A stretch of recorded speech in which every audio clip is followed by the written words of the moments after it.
Cindy, welcome to the Angel Next Door podcast. I'm so excited that you're here. Thank you, Marcia. I'm thrilled to be here. Well, we have so much to talk about. Oh my gosh. I was just telling you before we hit record that I literally went down a Cindy rabbit hole on Sunday and saw all of the amazing things that you've been doing, especially in the last, couple of months, and all the things that you have been doing for all of these years to change our mindset about sex, about porn. And yes, we are going to talk about those things today. So if you have little listeners around, maybe you want to have them clear the room. But Cindy, I would love for you to tell us a little bit just about your background, and then maybe we can get into some of the things that are going on more recently. Sure. So I am half English, half Malaysian Chinese. My father was English. My mother is Malaysian Chinese. And I was born in the UK, but when I was 6, we moved to Brunei in Borneo, where my father got a job. So I grew up in Brunei in Asia, went back to the UK for school and university, started my career in theatre, actually. I studied English literature at Oxford University at Sunderland College. I fell madly in love with theatre because Oxford has a thriving student drama scene. Decided that was all I wanted to do career-wise. And so for several years, I was a marketing and publicity officer for various theatres in the UK until I got completely fed up with working 24/7 and earning chicken feed, which is the theatre pretty much anywhere. And at the time, I was the marketing officer for the Everyman Theatre in Liverpool in the UK. And part of my job was promoting the theatre by giving talks about it. So I gave a talk to a group of women, and one of them came up to me afterwards and went, "Young lady, you could sell a fridge to an Eskimo." And I thought, that is the universe telling me something. Time to sell out, go into advertising. And so I did. And so my career background is 40 years working in brand building, marketing, and advertising, which I always say was actually very good training for what I do now, because I've spent 40 years working in the business of getting people to do things that they originally had no intention of doing. Love that. 40 years of getting people to do things they had no intention of doing. Love it. So then tell us how this came about. You're really, I guess, you're a pioneer in this whole crusade against how do we make people more comfortable, more open about their own health, their own sexual wellness, and things like that. And we've had a couple people come on the podcast before talking about sexual wellness, which we can talk probably for an hour about all the things, all the algorithms and all the things that are really tailored toward men, not toward women, and how advertising doesn't allow for such words to be said, even when you're talking about things that are trying to make things a better place. So tell us how that all got started. Sure. So basically, everything in my life and career has happened by accident. I've never consciously planned, intended anything. My ex-boss in the advertising world, Sir John Hegarty, who was the H in BBH, where I worked for a very long time, he has this wonderful mantra. John says, do interesting things and interesting things will happen to you. And I'm a great believer in living my life that way. So, Not Porn, my company, was a complete and total accident. It came about because I date younger men. And I began realizing 17, 18 years ago now, through dating younger men, that when we don't talk openly and honestly about sex, porn becomes sex education by default in not a good way. So I found myself encountering a number of sexual behavioral memes in bed. I went, what? I don't know where that behavior is coming from. I thought, gosh, if I'm experiencing this, other people must be as well. I didn't know that because 17 years ago, no one talked about this. No one wrote about it. This is me in isolation as a naturally action-oriented person going, I'm going to do something about this. So 16 years ago, pure as a little side venture, I put up on no money a tiny clunky website at MakeLoveNotPorn.com that in its original iteration was kind of a public service announcement. Porn world versus real world. Here's what happens in the porn world. Here's what really happens in the real world. I launched at TED in 2009. I became the only TED speaker to say the words on my face on the TED stage several times in succession. The talk went viral as a result. And it drove this extraordinary global response to my tiny website that I had never anticipated. Thousands of people wrote to me from all around the world, young and old, male and female, straight and gay, pouring their hearts out, telling me things about their sex lives and their porn watching habits they'd never told anyone before. And I realized I'd uncovered a huge global social issue. And so that was the point at which I went, oh my God, I now have a personal responsibility.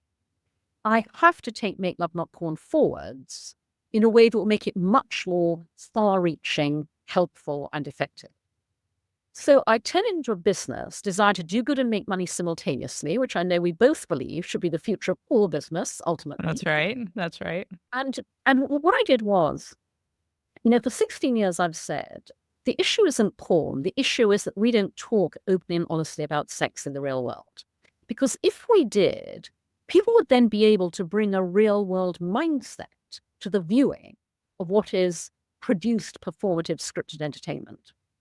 So I went, okay, I need to find a way to make it easier for everybody in the world to talk honestly about sex.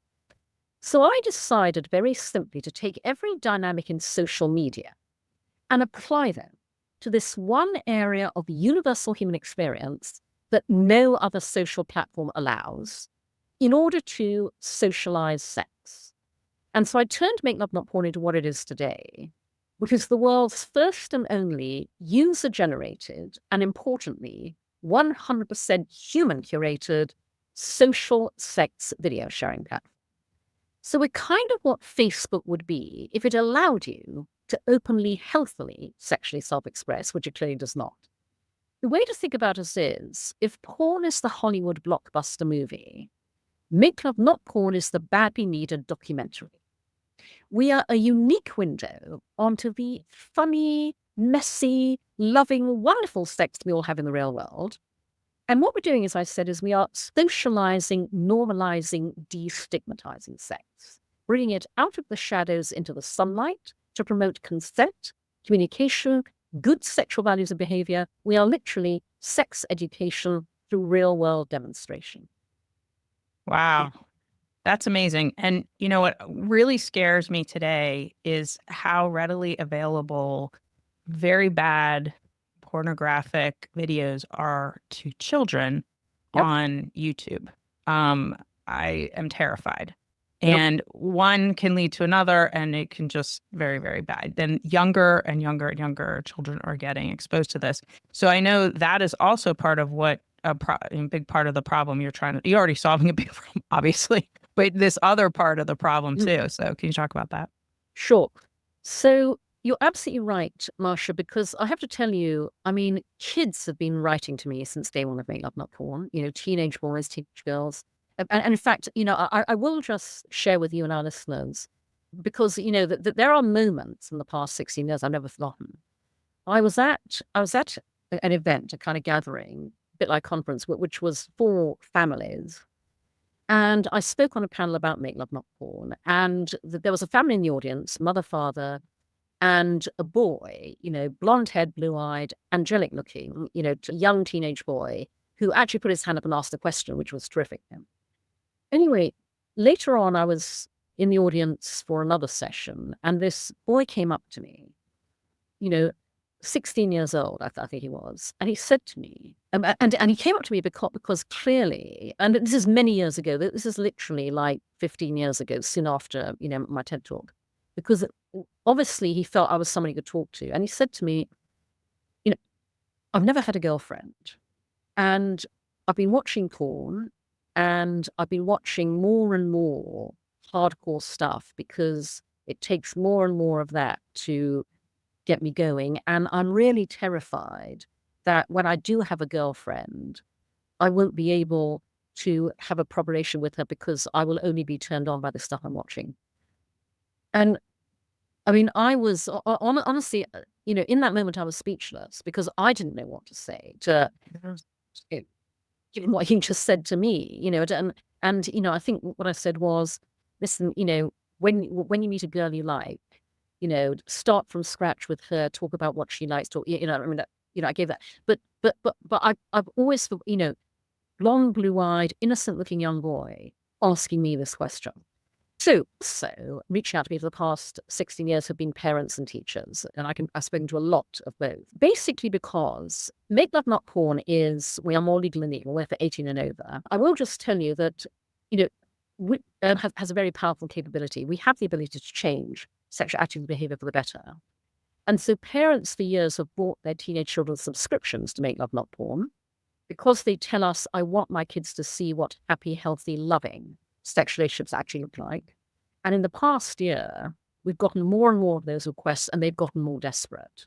2 months ago, a mother wrote to us and said, I've just discovered my 13-year-old son is watching porn. I'd rather he watch Make Love Not Porn. I know he's underage. Can we work something out? And our policy is, as I said, we have 18 and over, but parental judgment trumps that. You as a parent know what's right for your child. And so, that mother has gifted her son a subscription, and I hope it really helps. But what that illustrates as well, Marcia, is that for years I've wanted to start educating way more upstream than Make Love Not Porn is. And so I've had a product in the pipeline for 10 years. It's been in the pipeline because nobody would fund it.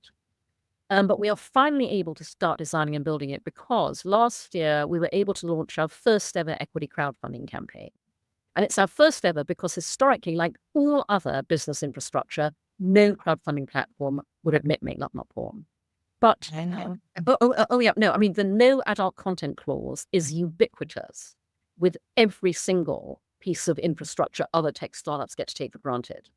Fortunately, the wonderful actress Jamila Jamil is a huge fan of Make Love Not Porn. She interviewed me on her podcast.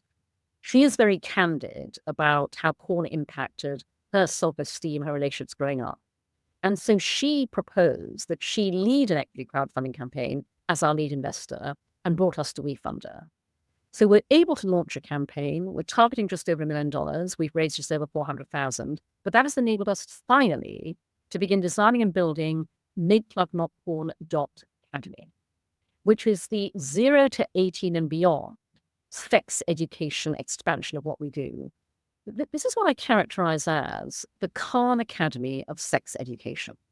Because Khan Academy, the online tutoring platform, tutors kids on every other topic under the sun except this one. Educational technology, EdTech, is exploding as a sector not in this area. So we are designing and building Make Love Not Porn Academy on the same principles as Make Love Not Porn, user-generated, crowdsourced, curated revenue share. Because I'm not about reinventing the wheel. This is an aggregation play. We are building the go-to global hub for the best of the world's sex education content. And so the way it works is, and we're in full educator outreach as we speak, we are inviting educators. I use the term very broadly, sexual health and wellness experts, therapists, podcasters, health professionals, anybody informing, educating in this entire area from cradle to grave. And because we're all embracing, menstruation, menopause, every possible area of education.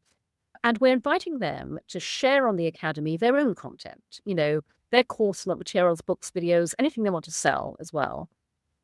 Now, very importantly, with everything we do, we operate what I call the human curation layer on top of the internet.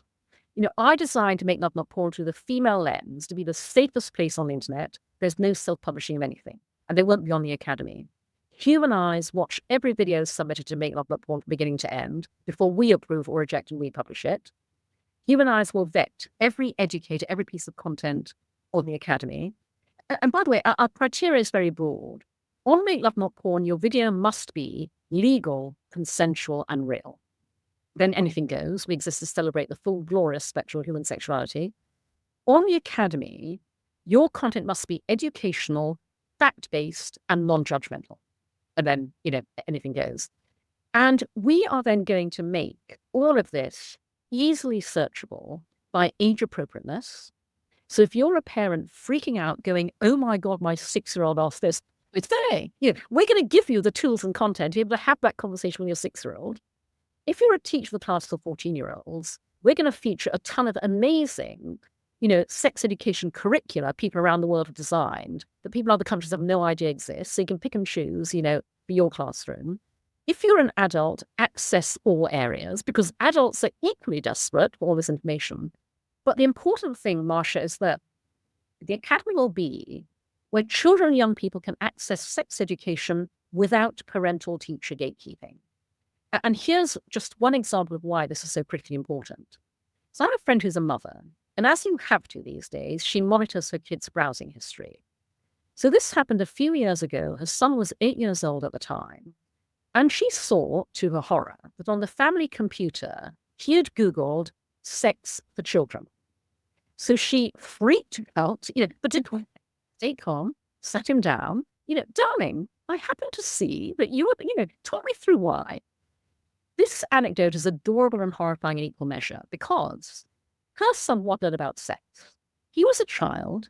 He knew he was a child. He wanted to learn about sex in a child-appropriate way.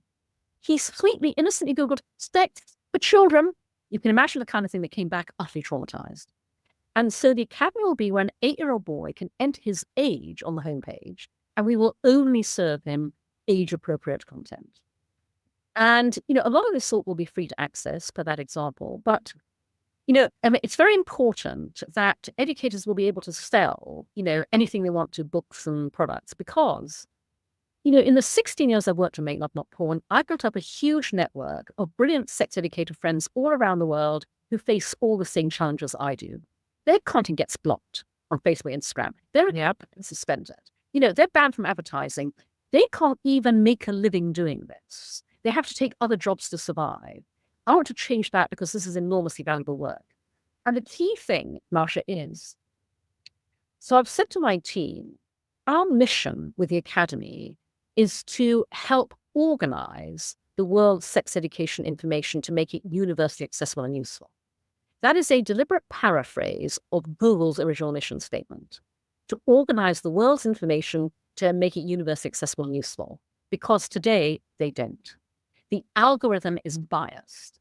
Open healthy sex education is being blocked, censored, and deplatformed everywhere. And by the way, it's only going to get worse in our new political regime. All sorts of freedoms being rolled back as we speak. And so basically, I want to make sure that people can easily find the education everyone desperately needs. And also, Marcia, I'm out to prove concept. What I mean by that is, for years people have said to me, Cindy, you should go to schools. MakeLoveNotPorn should be in the curriculum. And I've always said, no, I shouldn't, because anybody trying to bring sex ed into schools comes up against parent-teacher association, moral panic, But here's right.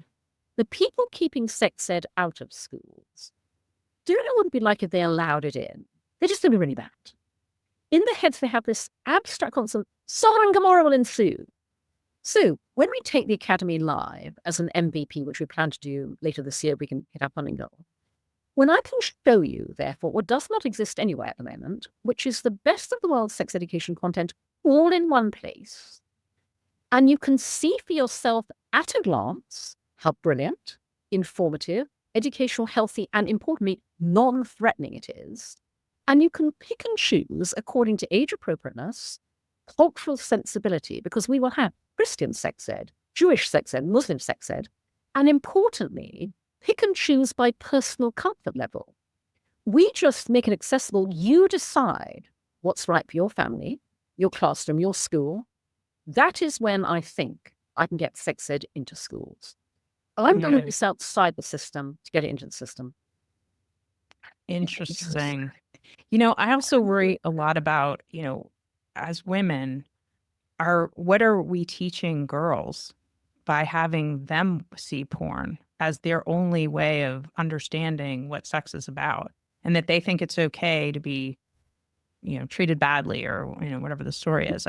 It's terrifying. So I'm sure having that type of non-threatening education would be amazing. And I have to tell you, Marcia, I had a wonderful evening Sunday before last because I was invited by the president of the Greenwich, Connecticut chapter of the National League of Young Men to talk to a group of 50 14 to 18-year-old high school boys about Make Love Not Porn and sex and porn. And I didn't know about the National League of Young Men before I got this invitation. It's a nationwide organization for mothers and their high school age sons. And the aim of the National League of Young Men is to bring those high school boys up as upstanding leaders of their community. And this, I was so impressed by the mothers that reached out to me and invited me to do this. And secondly, I was impressed because, so they sent a car to take me to one of their homes in Greenwich. And they had a big kind of living area with a screen I could do my presentation on, and all the boys could be seated. And those who couldn't attend in person, that they had a Zoom going as well. And the mothers said to the boys, okay, we're going to leave you with Cindy. We're going to go and hang out in another room. We know nothing. Okay, we're not hearing anything. You can ask all the questions you want. We know nothing about them. Please make the most of this opportunity. And it was a wonderful evening because, so first of all, there was obviously a lot of like squirming and wriggling to begin with when I was presenting. And I deliberately, my presentation was the history of Make Love Not Porn, how it came to being. And I don't do this usually, but I actually took them through every single one of those original porn world versus real world screens in the original website, because I wrote the copy for all of those. And I knew 16 years ago that to be credible with young people I wanted to reach, I had to talk the language of porn. I had to be very graphic, but I also made it entertaining and humorous. And so I wanted to start with that so that they knew that this is going to be a very frank conversation and they were free to, say and ask whatever they wanted.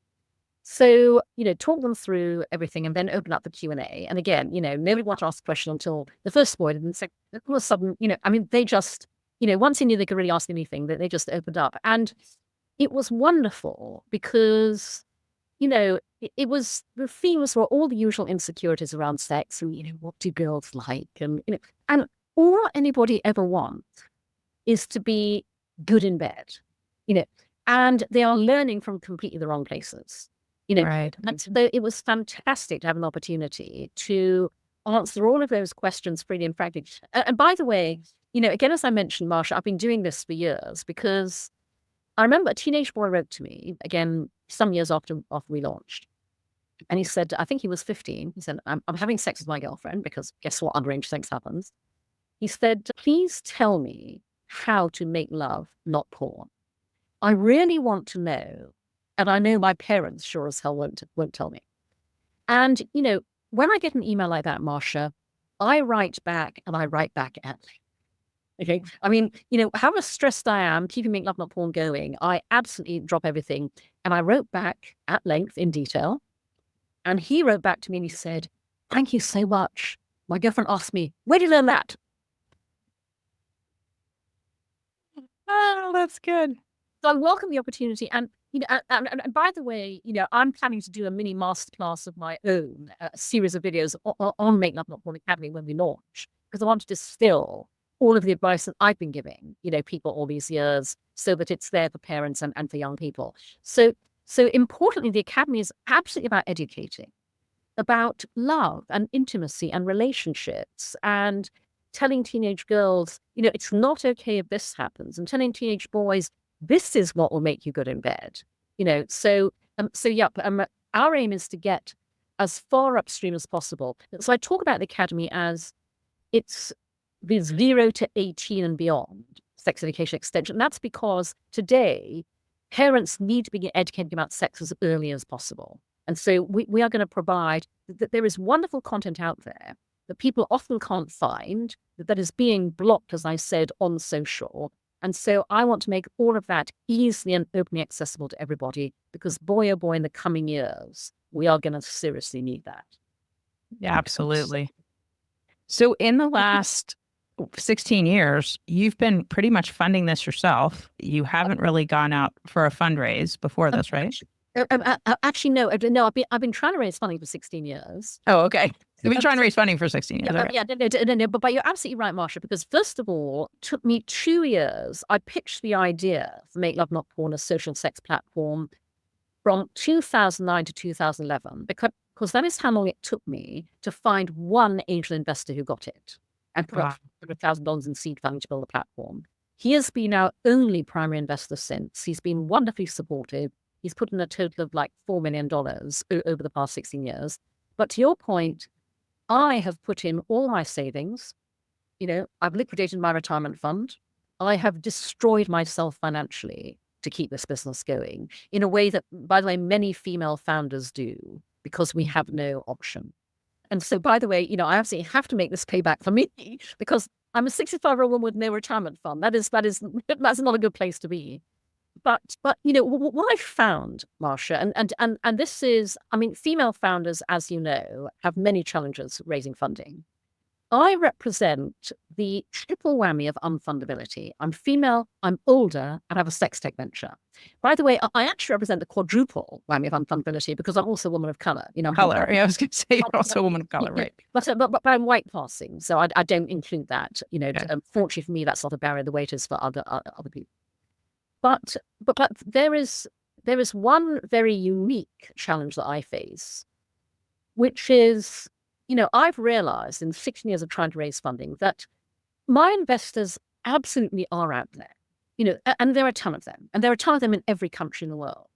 But they are impossible to find by conventional means because they all have one thing in common. Your willingness to fund Make Love Not Porn is entirely a function of your personal sexual journey. It is a function of your personal lens on sex and sexuality that's been shaped by your own experience of it. And obviously, I have no way to research and target for that. Right. Not least because sex is the area where you cannot tell from the outside what anybody thinks on the inside. The people who look like they would totally get it don't. The people who look like complete prudes do. And so my strategy that I've been forced to is I put what I'm doing out there all the time across all my social channels. I do every media interview. I've also gone every podcast. I have to make synaptic connections happen that will attract those investors to me. This is a very long, slow, painful, and highly inefficient process. It does work, but sporadically from time to time. Although I will just say, Marcia, the one thing I'm grateful for about a self-selecting investor base is that, quite frankly, as female founders, none of us need to have any more thoroughly depressing meetings than we absolutely have to. Right. I have female founder friends who have pitched and been rejected by VCs over 300 times. Okay, I don't know how they keep going. In a way, it's a blessing I can't even get across the threshold.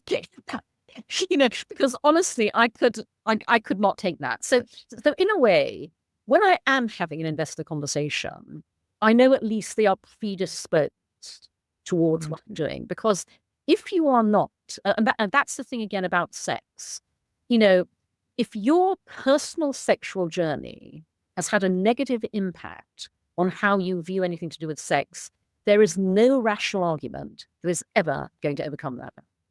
Yeah. Wow.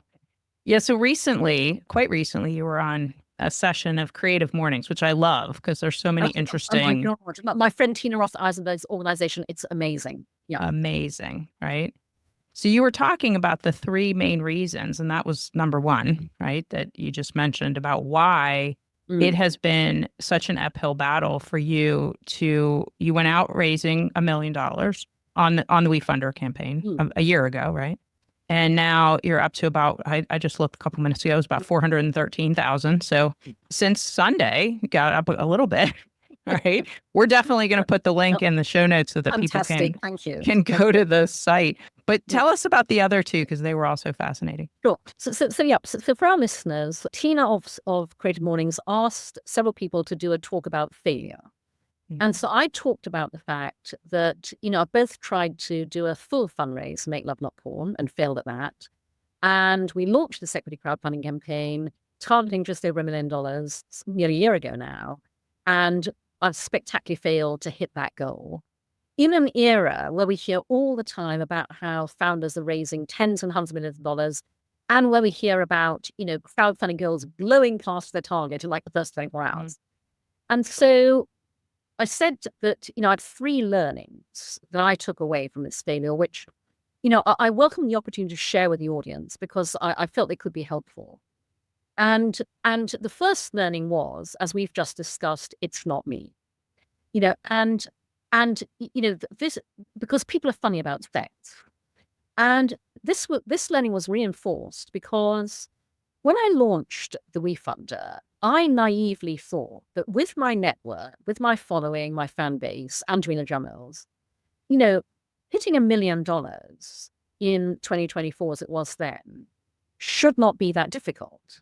Right. And I especially, I'll be very frank here, thought it shouldn't be that difficult because in my network, I have a lot of friends with money, and, I felt that I should be able to draw on them. So when I launched this WeFunder, and when it launched, at the same time, I did a BCC email blast. And that email went out to 65 people who had two things in common. They were all friends of mine that I knew had a lot of money. And the second thing they had in common was that in some form or other, they owed me. Okay. Over the years, I had championed, promoted, supported, done things for them, helped their children in whatever capacity. These were people whom I'd helped in the past. And so the subtext of this was, now's your chance to reciprocate. So I hit send on that email. I want to give a big shout out to my wonderful friend, Laurel Tooby. I don't know if you know Laurel. She was the founder of Media Bistro back in the day, and got that acquired successfully. Anyway, within 20 minutes of me hitting send on that email, Laurel had invested $5,000 in our WeFunder, which was fantastic. But what was even better was that, because I publicized what different people were investing at every level. The minimum investment is $100. So many people invested $100, whom I know, by the way, stretch themselves to afford that. And I'm so grateful for. So I posted the amounts that people were funding. And Laurel left a comment on my LinkedIn post. She said, Cindy, I was so grateful to finally have the chance to pay you back for everything you've done for me over the years. Then she said in capital letters, everybody, this is a throwdown. If Cindy has ever helped you in any way at all, do not like Cindy's posts. Do not cheer her from the sidelines. Do not tell her what great work she's doing. Bring cold hard cash thing me fun. And honestly, I just went, oh my God, Laurel, I love you to death, because that was the message. That was the only funding response from that email blast to 65 people. Wow. So, as I shared with the audience at Creative Mornings, I mean, and to be perfectly frank, Marcia, there's been a layer of emotional disappointment in what I've seen play out with the WeFunder that I've had to kind of get myself over.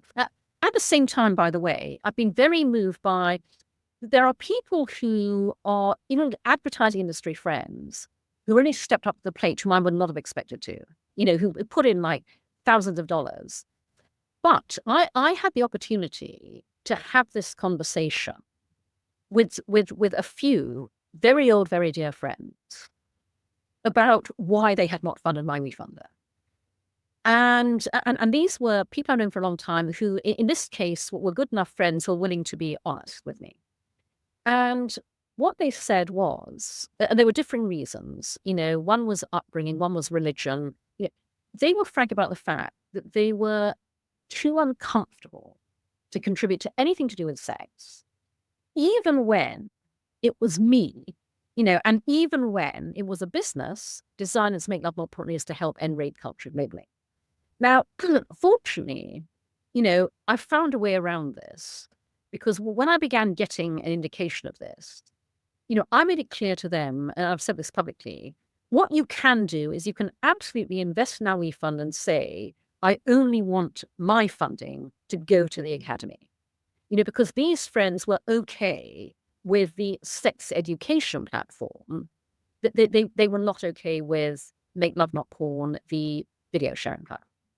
And so fortunately, they did fund, and you can just in your WeFund a message say, I want to go to the academy, and then we make sure that that is absolutely where we're allocating those funds. And in fact, one friend who runs a nonprofit, and I was very grateful for this, from her nonprofit, she invested $25,000, which you can actually do, by the way, as a nonprofit, or if you have a DAF or whatever, specifically for the academy, just for the right.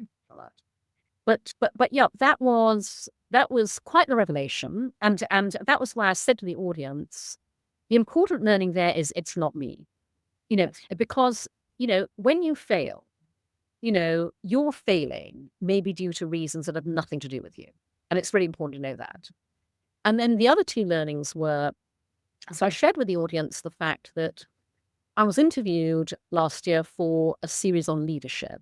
And one of the questions I was asked was, so Cindy, have you ever let your ego get in the way of the right thing to do?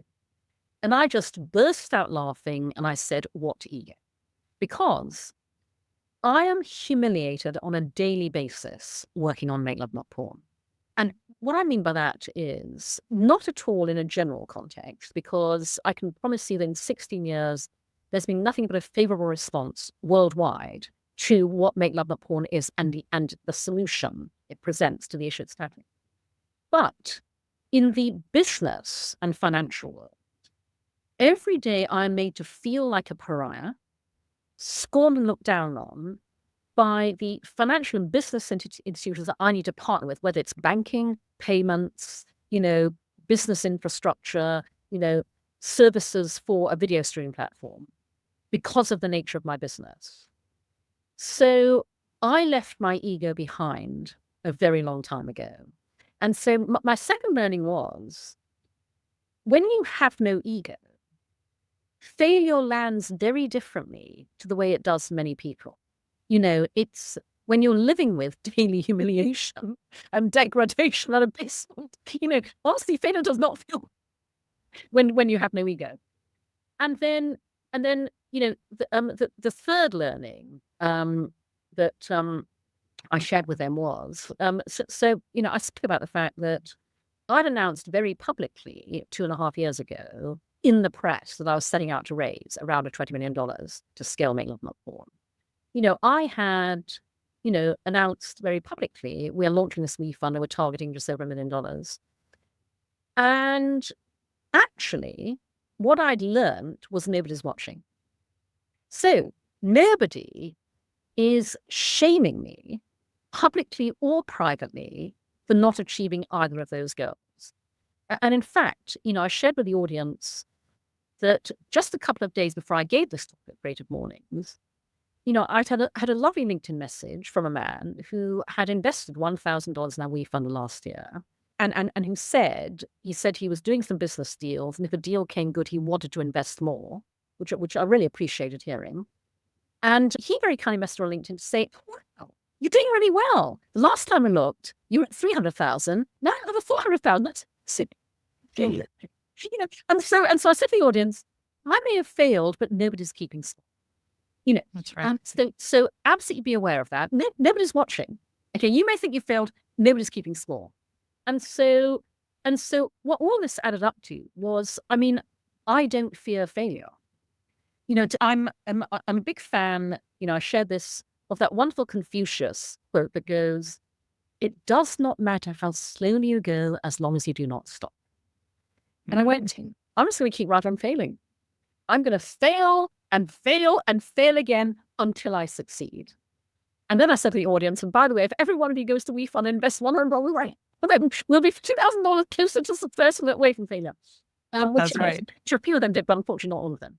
But and actually, I was very moved by the response. The woman who'd been sitting next to me when I returned to my seat said, I needed to hear that. I had tears in my eyes listening to that. Thank you so much. And a whole bunch of audience members came up subsequently and said, I'm so grateful that that's really helped me. So, I think, it's funny because when Tina invited me and the other speakers to do this talk, she went, and the thing is, we're going to respect your vulnerability. So there'll be no live streaming. We will record it, but we won't post online. And I went, live stream away, post away. Who cares about my failures? If I can help anybody by being candid about failing, I want to help all the people I can. Absolutely. Wow. Well, we will definitely be putting the WeFunder link out there, encouraging everybody to be a part of that. Now, you mentioned something very briefly, and it's something that we've talked about on the podcast several times, and I've been a real advocate about making sure people know about, and that is being able to use philanthropic dollars to invest in different companies. And now, so you've got two things going on here, because you've got MakeLoveNotPorn.com, and then you've got the Academy piece, and I'm guessing the Academy piece is a 501c3. No, absolutely not. It's a for-profit business. Oh, they're both for-profit businesses. They're both for-profit. Again, it's about doing good and making money simultaneously. Got it. And especially Marcia, because as I mentioned, my sex educator friends are struggling. So one of the people that we're going to showcase on the Academy and their amazing work is, I don't know if you know of Heather Corinna, who is the OG of online sex education. They started scarletine.com 25 years ago because they were amongst the earliest kind of erotic content creators online. And they found that teens just started writing them asking for education about sex. So they started Scarletine, which is a phenomenal sex education resource platform for young people, especially LGBTQ. And I've been a huge fan for years. I'm a recurring donor. Scarletine is a 501c3. And so I reached out to Heather saying, we want to showcase, Scarletine and send traffic to you and donors to you. And so we Zoomed last year, and honestly, it is gut-wrenching to hear Heather say that they are struggling to pay their rent. Wow. Okay. I mean, so that is why we are absolutely a for-profit business. And also because ultimately, Marcia, I believe that we can scale the most impact. Somebody sent me a meme that I posted several times since, that they said, this reminds me of you. And the meme was, girl, the revolution will not have 501c3 status. So, That's right. The Academy is a for-profit venture as well, but you can absolutely fund both with DApps. And that's something that I've been putting out there publicly, because not enough people realize, A, they can use their philanthropic capital that way, and B, not enough female founders realize that that is also capital that we could be going after with ventures that are designed to do good and make money simultaneously. Yes. And I'm so glad that you brought that up, because I do have several podcast episodes where we've talked about using your DAF to fund a for-profit company and how that works. And we've had people from Impact Assets come on. Patricia Brickman and Leah Brickman came on from Inspire Access. Love Patrice. Yep. Yes. And so, that's where you can actually directly donate philanthropic capital, and it would go directly to a for-profit company led by an underrepresented founder only. So I love that. So so I think this is something that we need to be talking about, because I could see where people would maybe that would increase their comfort level. I don't know. But I think it's something that we need to keep talking about, and I'll make sure that all these details are in the show notes, and that we talk about that even on the social posts so that people are familiar. So fantastic. That'd be amazing. Cindy, you are doing some incredible work. I want to be a backer. I want to be a helper. I want to help you get this message out into the world, because it is really important. And I think it could really affect the future of our children and the future of the types of relationships that they're going to have. So thank you for the work that you're doing. And thank you for coming onto the Angel Next Door podcast. Marcia, it's been an absolute pleasure. Thank you for this great conversation.